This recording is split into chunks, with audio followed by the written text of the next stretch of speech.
রাত নীরব। হাসপাতালের করিডোরে শুধু দূর থেকে মনিটরের হালকা বিপ বিপ শব্দ শোনা যাচ্ছে। আমি ধীরে ধীরে রিমার রুমের দিকে এগোই। দরজার ফাঁক দিয়ে হালকা আলো বের হচ্ছে, আর সেই আলোতে রিমার ছায়া যেন পুরো করিডোরকে আলোকিত করছে। রিমা একটি ছোট টেবিলে বসে আছে, হাতে কফির কাপ, চোখে ক্লান্তি, তবু মুখে মৃদু হাসি। সে আমাকে দেখার সঙ্গে সঙ্গে চোখের এক কোণে খিলখিল করে হাসি ফুটে ওঠে, আর আমার মনটা অজান্তেই হালকা কেঁপে ওঠে। বন্ধুরা, পরবর্তী ধাপে যাওয়ার আগে ভিডিওটিতে একটি লাইক দিয়ে চ্যানেলটি সাবস্ক্রাইব করে দাও। তুমি এখানে কেন? সে ফিসফিস করে জিজ্ঞেস করলো, যেন এই নীরবতার মধ্যে আমাদের কণ্ঠ আলাদা রকম প্রতিধ্বনিত হয়। আমি হেসে বললাম, রিয়াদ ভাইয়ের পাশে থাকার জন্য। এবং সত্যি বলতে এই নীরব রাতটা কিছুটা আমার জন্যও শান্তির। সে চুপ করে আমার দিকে তাকালো, আর সেই চোখের গভীরতা যেন আমাকে থামিয়ে রাখলো। আমরা দুজনেই কিছুক্ষণ চুপ থেকে শুধু একে অপরকে দেখলাম। নিঃশব্দ আলো আর হালকা বৃষ্টির শব্দ যেন আমাদের চারপাশে একটি অদ্ভুত বালিশ তৈরি করেছিল। রিমা ধীরে ধীরে কাপটা ছেড়ে রাখলো এবং বলল, এই নিঃশব্দ রাতগুলো অনেক কথা বলে যদি আমরা শুধু শুনতে জানি। আমি তার দিকে এক ধাপ এগোই আর বলি, হয়তো তাই। তবে আজকের রাতটা তোমার জন্য রিমা, আর তুমি জানো না কতটা শান্তি দিয়ে গেছে। সে চুপচাপ আমার চোখে চোখ রেখে ধীরে ধীরে একটি ছোট হাসি দিল। সেই হাসি যেন আমার মনকে সম্পূর্ণভাবে দখল করে নিল।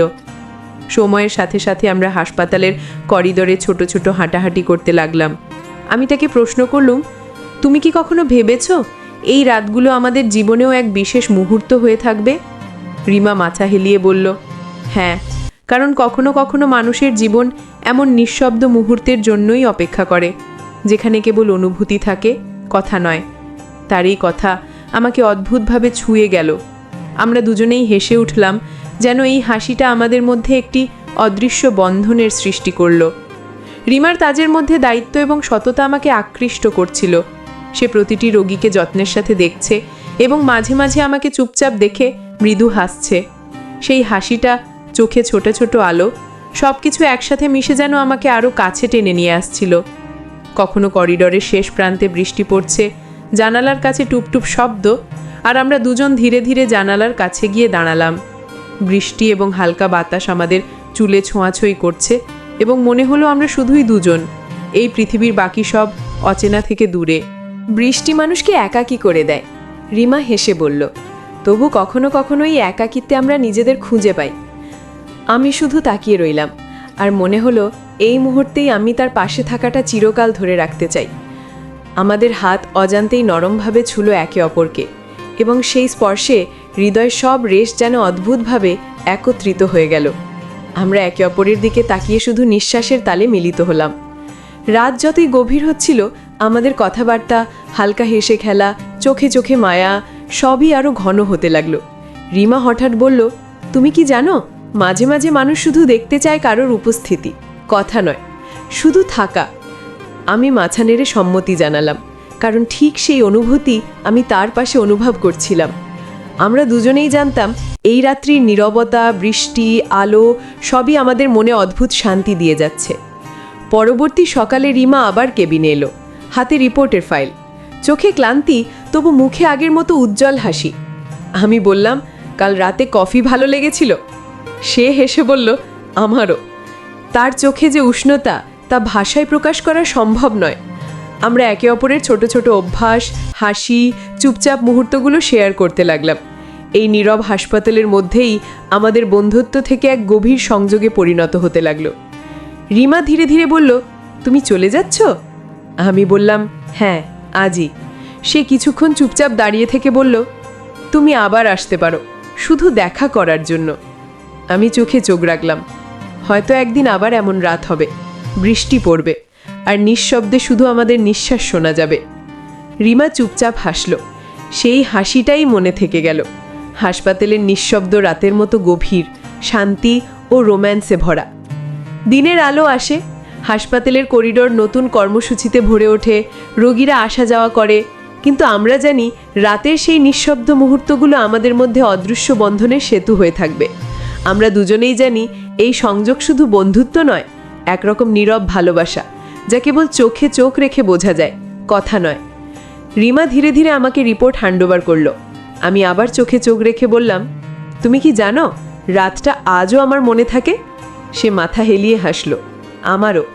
আমাদের হাঁটাহাঁটিতে, কথোপকথনে, নিঃশব্দে সব কিছু মিলেমিশে এক ধরনের শান্তি তৈরি করলো।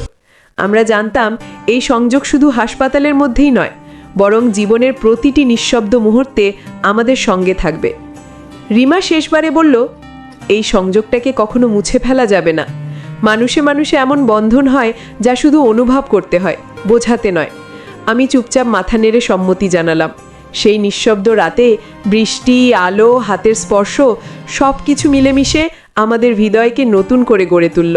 আমরা দুজনেই জানতাম এই রাত আর কখনো ফিরে আসবে না, তবে এর ছায়া চিরকাল আমাদের সঙ্গে থাকবে।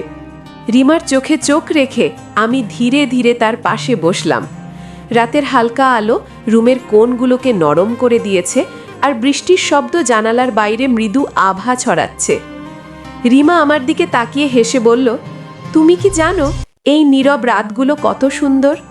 আমি মাথা নেড়ে বললাম, না, শুধু সুন্দর নয়, মনে হয় সময়টা থেমে গেছে। সে হাসতে হাসতে আমার হাতটা ধরল, আর সেই হাতের স্পর্শে আমার মন যেন অচেনা উত্তেজনায় ভরে গেল। আমরা দুজন ধীরে ধীরে করিডোরের দিকে হাঁটলাম। প্রতিটি ধাপ আমাদের মাঝে এক অদ্ভুত ঘনিষ্ঠতা তৈরি করছিল। রিমা হঠাৎ বলল, যদি এই মুহূর্তটা থেমে যায়, আমি চাই তুমি আমার পাশে থাকো।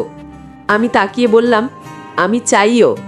আমাদের চোখে চোখ মিলল, নিঃশব্দে একে অপরের হৃদয়ের ছন্দে মিলিত হলো।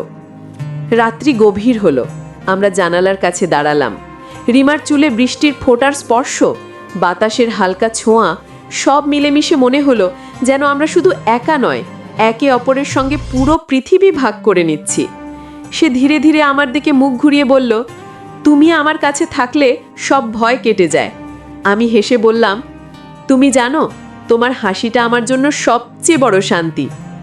পরবর্তী দিনগুলোতে আমরা হাসপাতালের ছোট ছোট করিডোরে, কফি খাওয়ার সময়, রোগীর খবর নেবার সময় সব জায়গায় একে অপরের সঙ্গে থাকার জন্য ছোট ছোট কৌশল খুঁজে বের করতাম। রিমা হঠাৎ চুপচাপ হয়ে বসে থাকে, আর আমি শুধু তাকাই।